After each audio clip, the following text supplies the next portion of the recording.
Welcome to Recipes. Today's recipe is vegan pasta salad. 8 ounces dried pasta, cooked. 15 ounces chickpeas, drain and rinse. 1 cup broccoli floret, steamed. Half cup carrot, shredded. Half cup red onion, sliced. 1/4 cup fresh parsley. 1/4 cup olive oil. 1/4 cup red wine vinegar. 1 garlic clove, minced.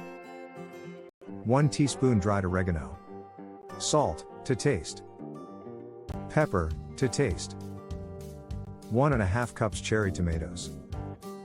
In a large mixing bowl, combine pasta, chickpeas, grape tomatoes, broccoli, carrots, red onion, and parsley.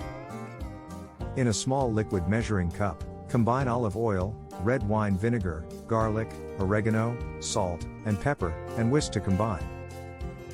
Pour dressing over pasta salad and stir until evenly distributed. Transfer pasta salad into 4 containers and refrigerate for up to 5 days. Eat and enjoy. Subscribe to the channel and hit the bell to get notified when a new recipe is released. Thanks for watching.